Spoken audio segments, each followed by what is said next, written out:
thank you for making time for us. As you are aware, and hopefully our followers are aware, that we've been getting the opportunity to highlight some of my favorite people and favorite businesses. This couple right here, the power couple, we'll call them, between Mark and Inessa, have been dear friends from the second I joined the region and became part of the community. You invited me with open arms. Maybe just because I was tall and handsome. I'm not sure the real answer to that. But Top two reasons, for sure. I rather quickly became a big Mark fan just because his passion and energy. And then when I met your wife, then I'm like, oh, and he, Chef liver. yeah. Then I'm like, yeah, he definitely met the right person with the right mind and creativity as well. But I want to share a little bit about some of the businesses you were on, some of the drive that you've had and impact you've had in this community. Almost 12 years ago, when I came to this community, rather quickly, and I don't remember the event we're at, you just like beeline to me and just introduced yourself and just talked about welcome to the community and just had all this great stuff. And what's interesting about a lot of communities, when you're outside in, you can see all the great things, but you're inside out, you think about all the things you lost, right? But you had a really clear vision from the second I met you, no pun intended on our name. But you just started telling me all the things you're going to do and what you're hoping to do and what has to happen. And I've never heard it with such clarity. And I'm like, do you have a blueprint for this idea? And you're like, no, but it's here. Kind of had this big city vision since I was a young guy. And I don't know if I was chasing a dream or a nightmare. but the one thing I will tell you is that I've been really passionate and somewhat focused on what I want Binghamton to be. And we're not there yet, but I'm going to continue to work hard to make it a great area to work and raise a family and have a really good community. It took me 5 or 7 years to get a 2-year degree at college. Yes. So interesting enough, when people ask me how many years of college did I attend, I always say 7. And I always hope that they don't ask what kind of degree I have, because I just want them to simply think that maybe I'm a doctor, maybe I'm a lawyer, or maybe I have some MBA or some fancy degree because I did 7 years of college. I haven't heard this story. This is awesome. But all jokes aside, I had an incredible upbringing. My parents were wonderful parents, which didn't make sense, some of the lessons they were teaching us then, right? Work ethic, making your bed, helping clean the house, all these things. But it made a lot of sense as we got older. Life is a huge lesson. Yeah. And hopefully you extract the really good things out of it. You learn humility. Yeah. Inessa, how about yourself? I don't really know your kind of transition. I've known you from Businesswoman of the Year, from day one. Maybe talk about your transition, how you got here and how this became home. I was not born here, but born in Russia. Yeah. We moved here in 1990 with my family.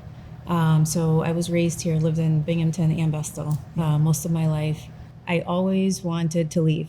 I refused to make my parents happy and say I'm going to stay here and stay with the family. So my dream was to go to New York City. Right. And the minute that I could, I was out of here. Yeah. I worked at Saks Fifth Avenue initially down there in the jewelry department. After about 7 or 8 years, I thought I got it out of my system. I moved back to Binghamton, and my good friend at the time, Mark, was still here. I remember Mark called me one day and said, hey, there's a consignment store in Vestal that has been here for many, many, many years. Yeah. And she's selling the business. And I think it's really up your alley. I remember Mark and I walked through the store, and my initial reaction was a hard no. It's a hard no. Not even as like a heck no. It was all in. I know Mark was reluctant about all of my ideas to redo the entire store, but we ended up buying the store from the previous owner, which was Fabulous Finds. Yeah. Reopened maybe 6 months later or so and called it Vintageness.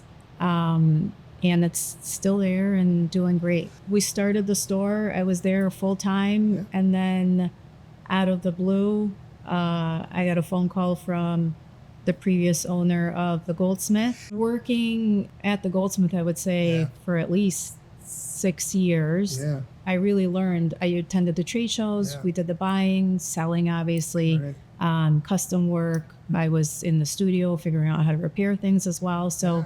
I knew the ins and outs of the business. I just never thought I would own it. the store one day. Yeah. In hindsight, it's kind of like everything just kind of fell into place and was Yeah, meant it's to like be almost with you're me being moving back. groomed Yes. for it as Yes. well. I mean, really, and I have to throw this in there, and it's not just because, you're interviewing us, Yeah.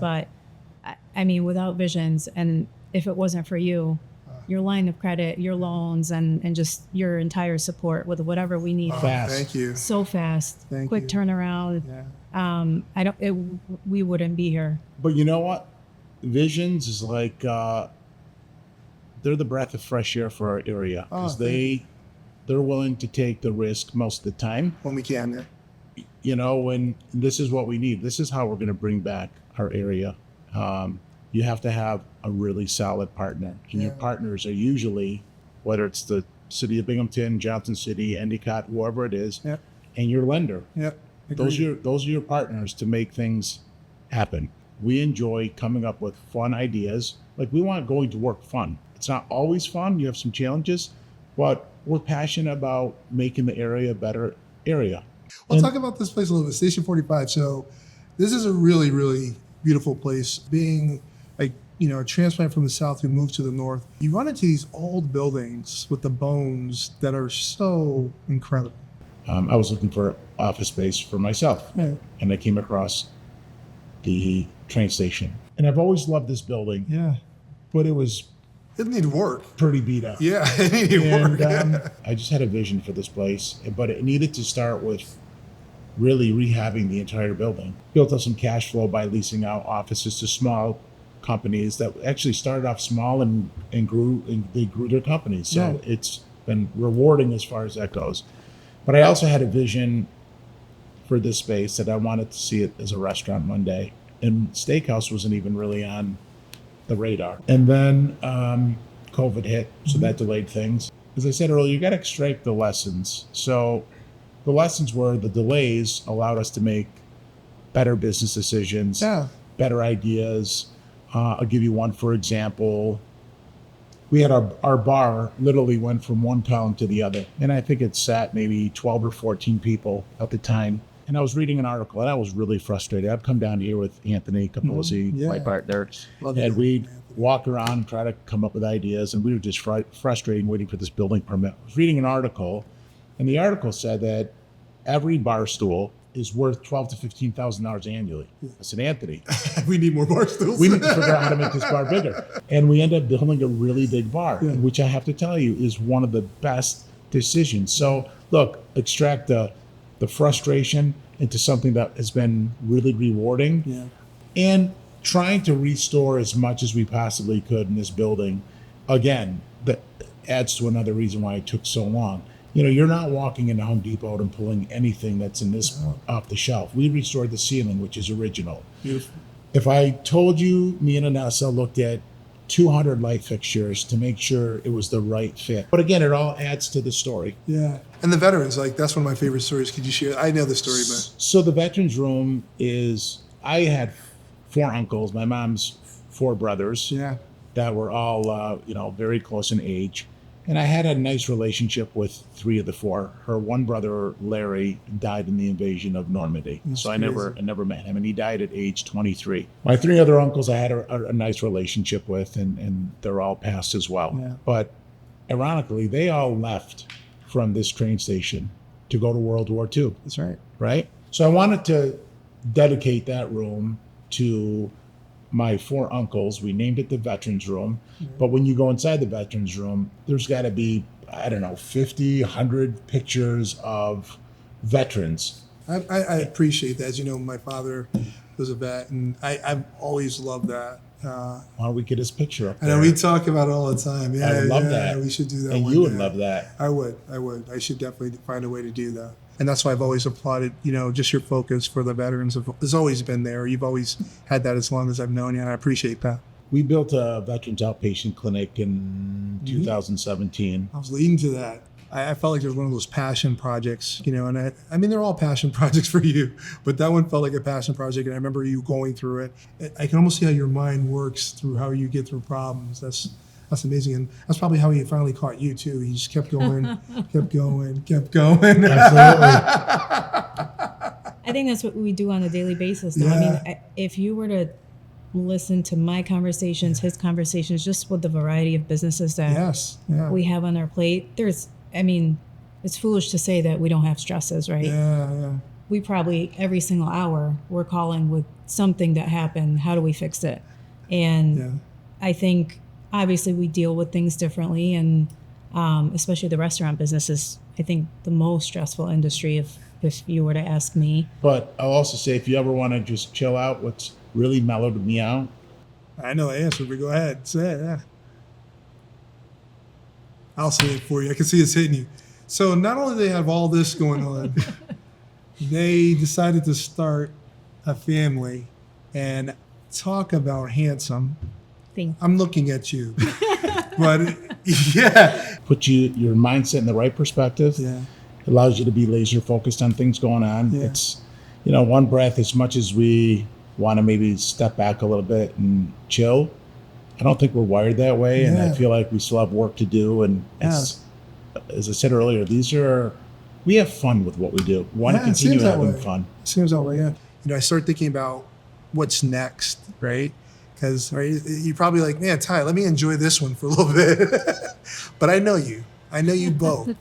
There's next. You don't have to say what it is, but I know you hopefully you got something that's getting you excited about what's next out there. We're working on a couple things that will be, Game changers, hopefully. one will be an absolute game changer for the area, That's in my great. opinion. But with that said, I think, again, and I couldn't even, in this time, remotely get to more than half of all the cool things that you guys do. But selfishly, thank you for making time for me and giving me this whole evening in your beautiful, beautiful place. I hope we get people coming down and this place stays full forever and everyone gets to enjoy it. Thank you. Thank you. Don't stop. The energy is amazing that you create in this community, and I appreciate it. And I'm not just saying this, it's Visions is so community involved, and that is such a important dynamic to have, where there's nowhere you don't see your name. Thank you. And that's really, really important. And you're an easy guy to like, Ty. You're an easy guy to love. And I'm not just saying that. We love you. You bring a good energy. You make a lot of things fun. You make a lot of things important. I think the community is very fortunate to have Visions and a leader that understands how important it is to give back to a community. Yes. We appreciate that you choose to work with us and make us part of your extended family and relationship. And as your friend, I've just enjoyed to watch your own personal growth, the both of you, and your success story. And I get to brag that, I know those guys. But seriously, just keep doing it. Stay positive. Keep doing it. Just the best of everything for Ezekiel to see that he's getting to see the best. The best is only to come as a father. So enjoy, as a parent, enjoy. Thank you. Again, thank you for making time for us. And Thank you. We I appreciate can't wait you. to watch this back myself. Hopefully I don't cry.